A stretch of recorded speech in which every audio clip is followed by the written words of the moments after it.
Chapter 3 Highways of the Inner World. Quote, "And the children struggled within her. And the Lord said unto her, Two nations are in thy womb, and two manner of people shall be separated from thy bowels. And the one people shall be stronger than the other people, and the elder shall serve the younger." Genesis 25, verse 22 and 23. End quote. Duality is an inherent condition of life. Everything that exists is double.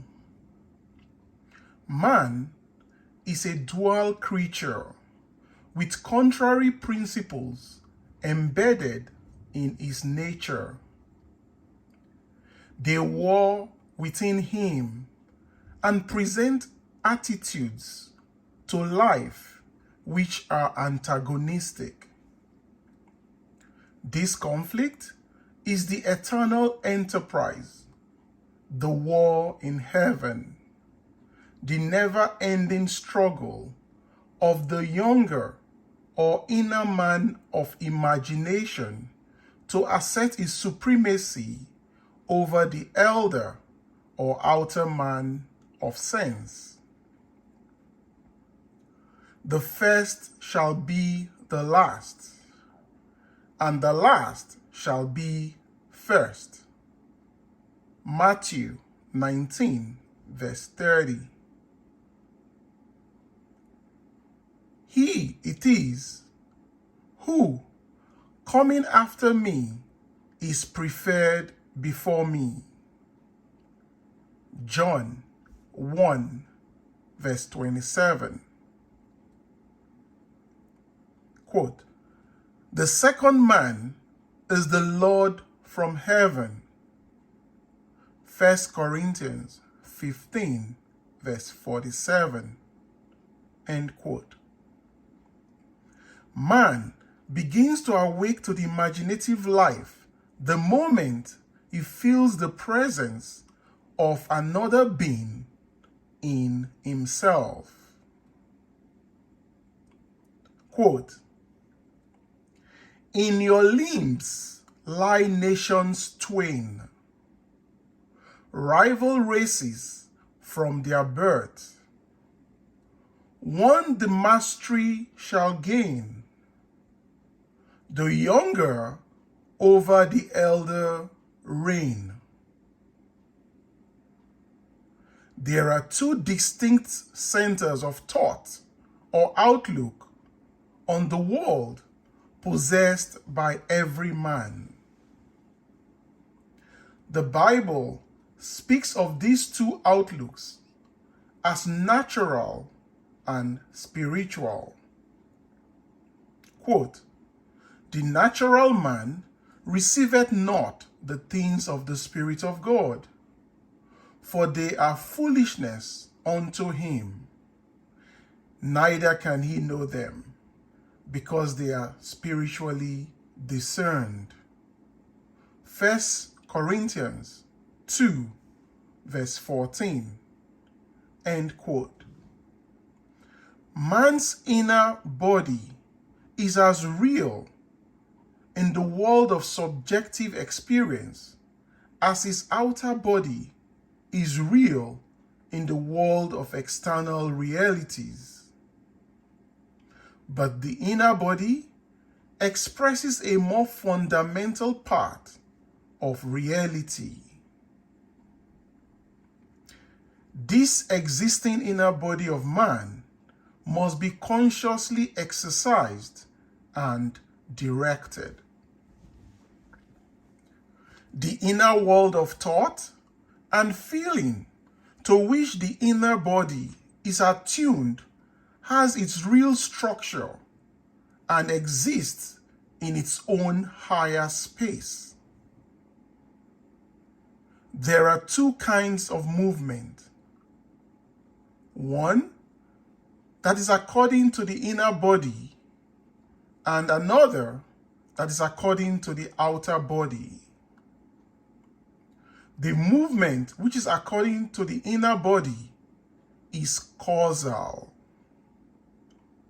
but the outer movement is under compulsion. The inner movement determines the outer, which is joined to it, bringing into the outer a movement that is similar to the actions of the inner body.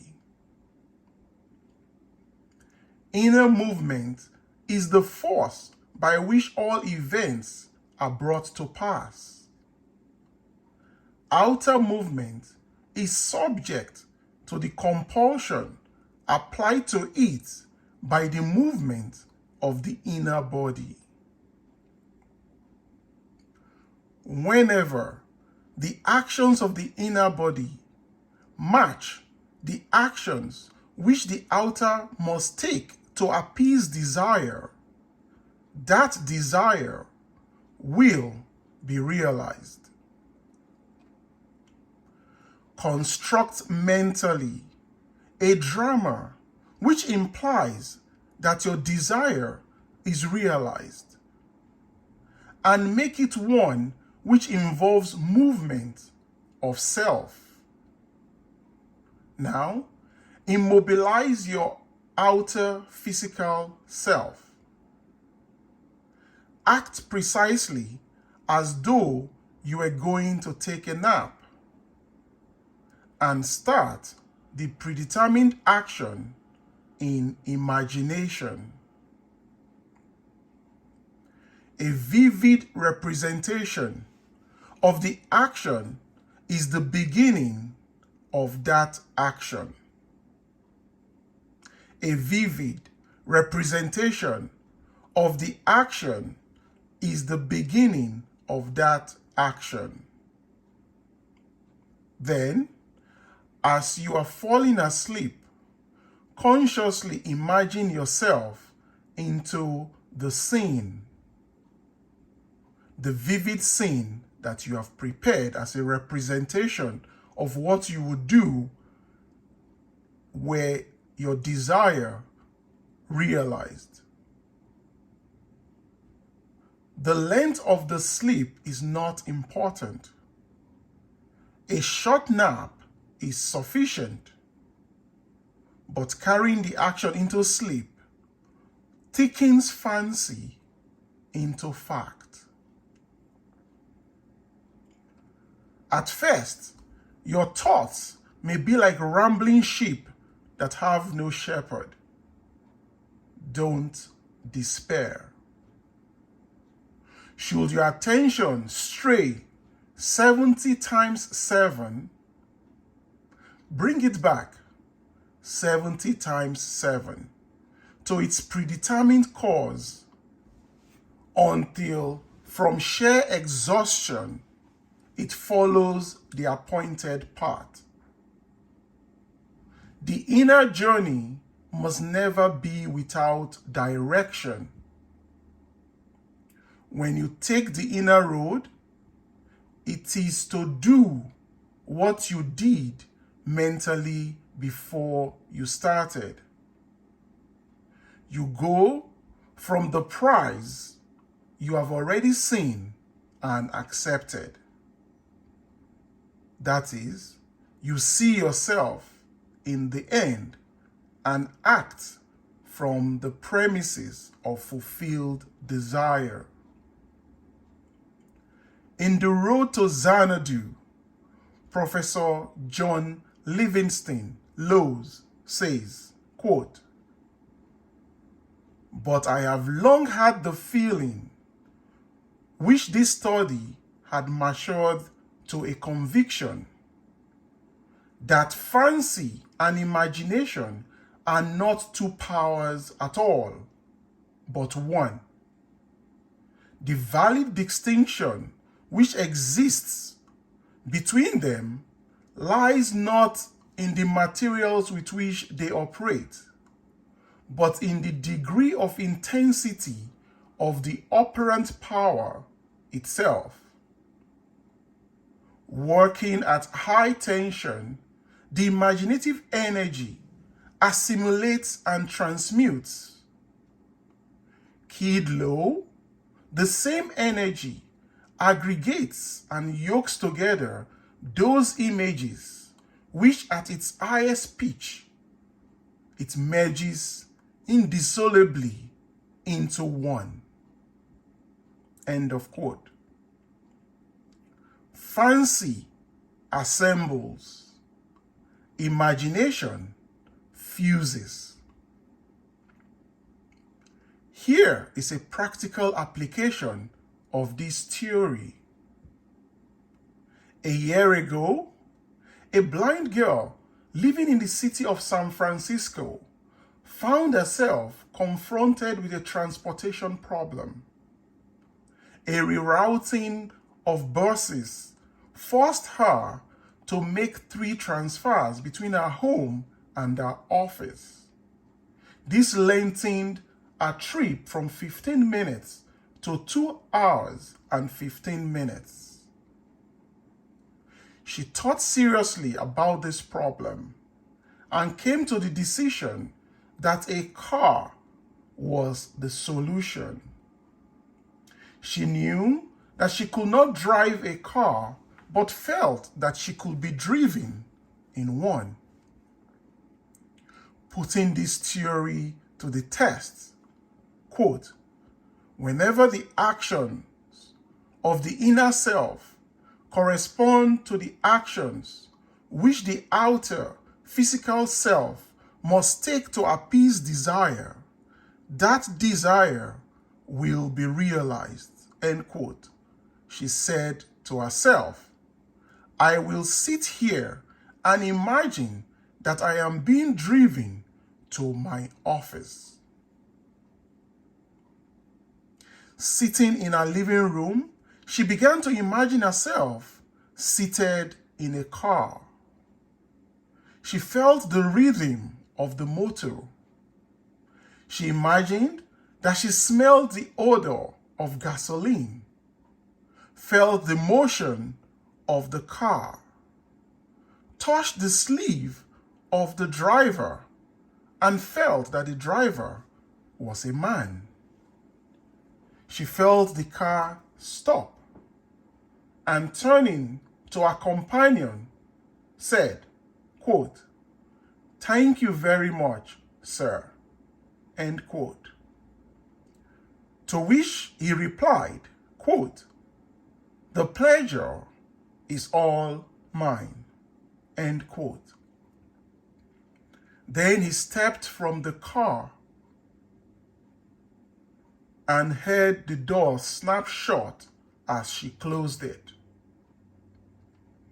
Then she stepped from the car and heard the door snapped shut as she closed it. She told me that she centered her imagination on being in a car and, although blind, viewed the city from her imaginary ride. She did not think of the ride. She thought from the ride and all that it implied. This controlled and subjectively directed, purposeful ride raised her imagination to its full potency. She kept her purpose ever before her, knowing there was cohesion in purposeful inner movement. In these mental journeys, an emotional continuity must be sustained. The emotion of fulfilled desire. Expectancy and desire were so intensely joined that they passed at once from a mental state into a physical act. The inner self moves along the predetermined course best when the emotions collaborate. The inner self must be fired up, and it is best fired up by the thought of great deeds and personal gain. We must take pleasure in our actions. On 2 successive days, the blind girl took an imaginary ride, giving it all the joy and sensory vividness of reality. A few hours after a second imaginary ride, a friend told her of a story in the evening paper. It was a story of a man who was interested in the blind. The blind girl phoned him and stated a problem. The very next day, on his way home, he stopped in at a bar, and while there, had the urge to tell the story of the blind girl to his friend, the proprietor. A total stranger, on hearing the story, volunteered to drive the blind girl home every day. The man who told the story then said, quote, "If you will take her home, I will take her to work," end quote. This was over a year ago, and since that day, this blind girl has been driven to and from our office by these 2 gentlemen. Now, instead of spending 2 hours and 15 minutes in 3 buses, she is at our office in less than 15 minutes. And on the first ride to our office, she turned to our good Samaritan and said, quote, "Thank you very much, sir," end quote. And he replied, quote, "The pleasure is all mine," end quote. Thus, the objects of her imagination were to her the realities of which the physical manifestation was only the witness. The determinative, animating principle was the imaginative ride. The determinative, animating principle was the imaginative ride. A triumph could be a surprise only to those who did not know of her inner ride. She mentally viewed the world from this imaginary ride with such a clearness of vision that every aspect of the city attained identity. These inner movements not only produce corresponding outer movements. This is the law which operates beneath all physical appearances. He who practices these exercises of bilocation will develop unusual powers of concentration and quiescence, and will inevitably achieve waking consciousness on the inner and dimensionally larger world. Actualizing strongly, she fulfilled a desire.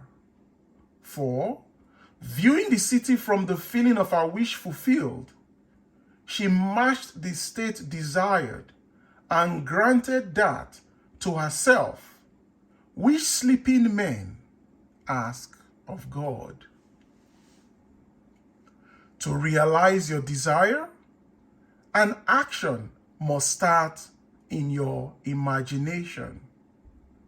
Apart from the evidence of the senses, involving movement of self and implying fulfillment of your desire.